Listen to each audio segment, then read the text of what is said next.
Hi, I'm Dave Duvall with your track tip. How do I choose a horse?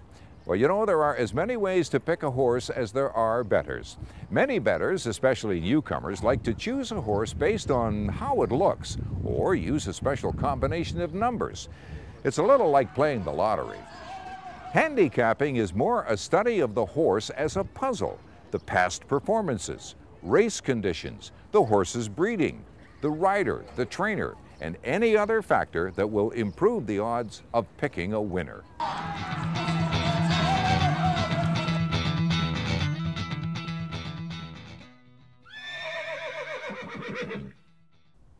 The average racing career of a quarter horse is about 4 or 5 years. Some will race until they're about 10 or so, but what happens after that?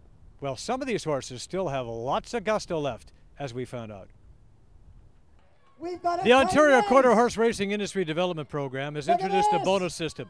Financial rewards are offered for former racehorses who are now competing in recognized events such as rodeo. Montana. Well, the thing that we love about the quarter horse is, first off, it's tremendous speed from 0 to, the quarter-mile track, which is the fastest horse on the short-mile track. But it also, more importantly, it has a temperament about it. It's a very smart horse. It's an understanding horse. It enjoys playing and working cattle, and it's easy to train in school. And I mean, it's just like it's just a great friend. That have actually raced on the track. We got at least a dozen of them here this weekend that'll be out and about and performing. And it's great because I think it's providing a wonderful home for them, and we're very proud that we've got a barrel horse here that's I think it's here this weekend. It's 21 years old. It came off the racetrack, and I mean, it's the girl's best friend, and it does a wonderful job. The other 2 barrel horses I had that I bought, the people that I bought her off of, they had her, and we've been eyeing her out for a long time, and finally they decided to sell her. Tell us about the Ontario Quarter Horse Racing Industry Development Program bonus system and how it has affected you. It's great. It's extra money for us, and it exposes the quarter horses to do other jobs than just racing. So when they're retired from racing, they can do a lot of other things for a long time too.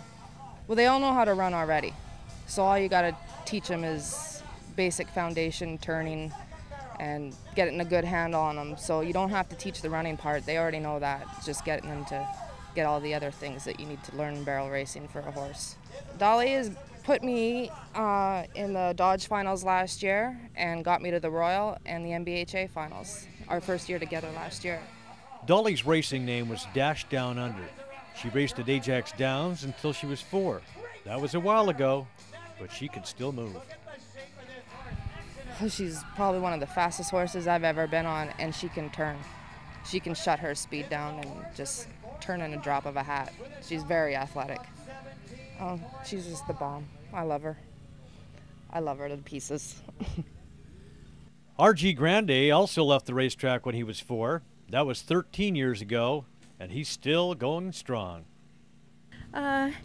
He's a very personable horse. He's just got his own personality, his own way of doing things.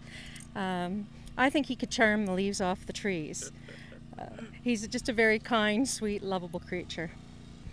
He was an excellent racehorse. He won the Maple Leaf Futurity when he was young, and then he began barrel racing, and his trainer did very well with him.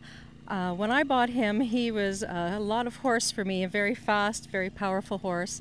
But we managed to get along and get together and have done well together over the years. We've had a lot of fun. I've been barrel racing for many years, and for a long time, a lot of us have known how very good the former racehorses do barrel racing, so we prefer them. But I think with this program, more and more people will catch on. He's saved me many a times. I have other younger horses that I could be riding, but he's the gentlest and safest one, so he's the one I'm on for now. The bonus that RG earned from the Racing Development Program came in handy for Lisa Scarlett. It was right before the Dodge Rodeo at Western Fair. I was riding my motorcycle and was in a bad accident and quite severely injured. 11 days in ICU, a couple surgeries, it was all bad.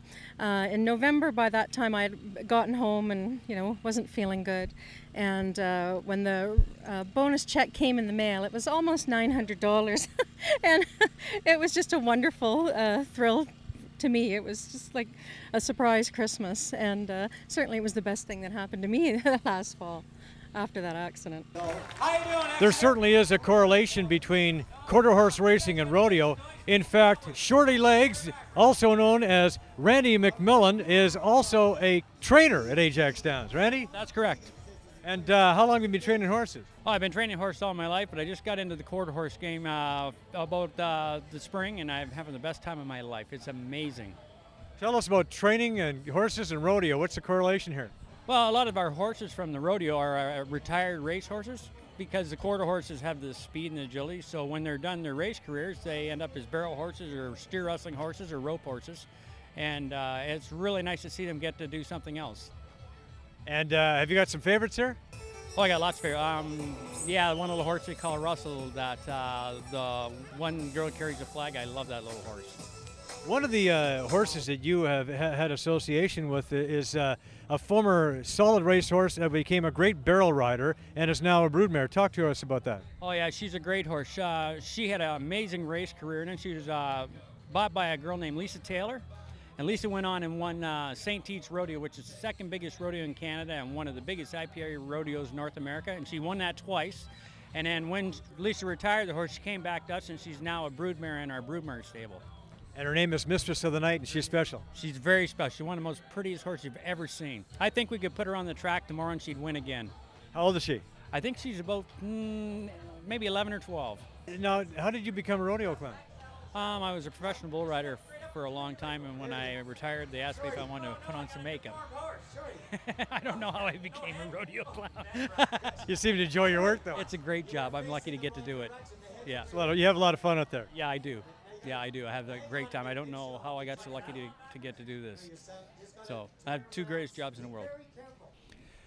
The ninth stop on the Dodge Rodeo Tour was Exeter, north of London, where the action was fast and furious. Of the Exeter Dodge Rodeo, if you're ready, put your hands together for the Dodge Quarter1.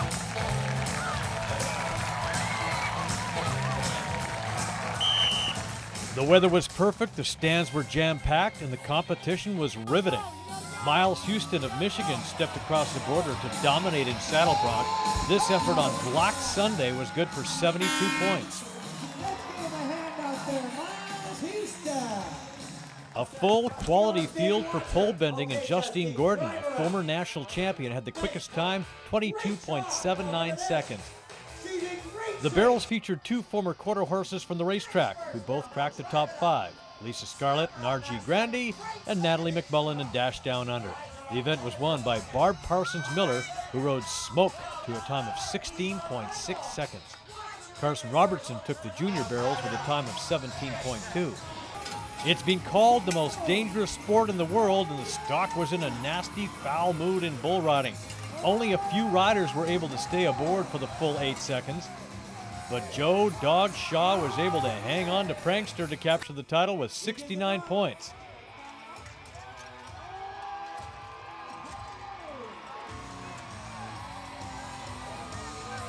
The Dodge Rodeo Tour stops at the WFCU Center in Windsor this weekend.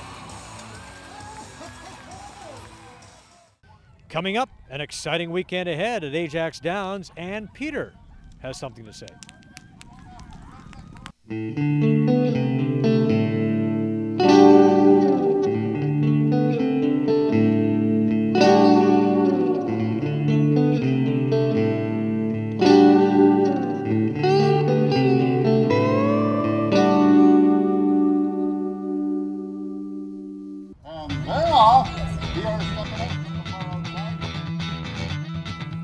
Hi, I'm Dave Duvall with your track tip. How do I read the racing program?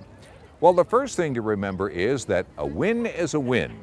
To place means second place. To show means third place. And a dead heat, that's a tie.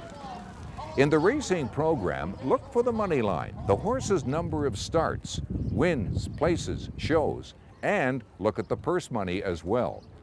Check the lifetime totals and in-the-money finishes and lifetime purse earnings. This is an indication of the class of the horse and whether its performance is improving or deteriorating. Look at the jockey. You will find the season statistics for a jockey underneath their name in the racing program. Now, these indicate the number of races ridden and their win, place, and show percentages. A jockey change can affect the outcome of a race. For instance, if you notice that a jockey has taken off a regular mount and is riding another horse in the race, it may mean the jockey has opted for a faster horse.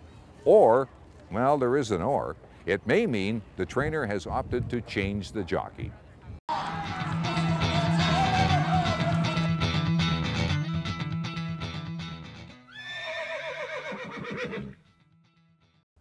Welcome back. It's time for Pete to pop off now with this week's Gross Misconduct. Do you like pie? I like pie. I like a big slice of pie. That's why I never bet the favorite at the racetrack. At the racetrack, you've got pari-mutuel wagering. All the prices and payoffs are determined by how much money the people bet. If you bet a favorite and it wins, you've got to share that payoff with all the other people. You get a very small slice of the pie. When I'm at the track, I immediately eliminate the favorite and look for a couple of horses that could beat the favorite.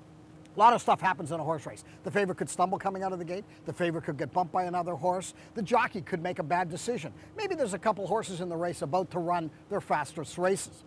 When you bet against the favorite, you can take 2 or more horses with longer odds. If you bet $10 on the favorite and it's 6-5, you only make a profit of $12. If you bet $5 on each of 2 5-to-1 shots and one of them wins, you get $30. Betting against the favorite allows you to get a bigger slice of the pie. I like pie. Look at me. I'm eating pie. Cherry pie. Ajax Downs will be hopping tomorrow. In addition to the All-Canadian Derby and a purse of $100,000, it's Family Fun Day. With more on that, here's Bob Broadstock. Well, Family Fun Day was something the horsemen thought of to support the local hospital and the local community. We're trying to get the kids out here, get them involved in horse racing, get them to see it and enjoy it, and there's activities all day long scheduled around kids having fun with racing. What kind of activities have you got planned? Well, we're going to actually pull up the gates right in front of the grandstand. We're going to let the kids come out, jump in the gates. We're going to have some little races with the kids. We have some wee horse racing going on. We have a petting zoo. We have crafts going on all day, face painting, clowns, you name it, we've got it coming. If you're not familiar with betting, not to worry. The Wanna Bet team will be here tomorrow. With more on that, here's Nick Kukas.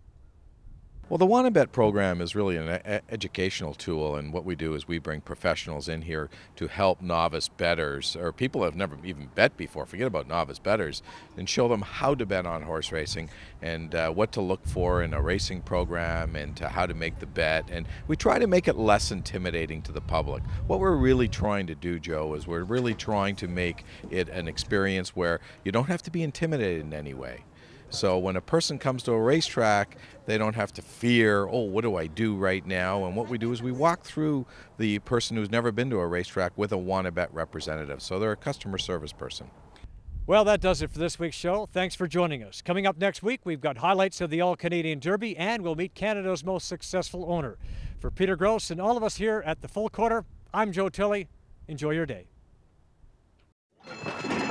The Full Quarter is brought to you by the Ontario Quarter Horse Racing Industry Development Program.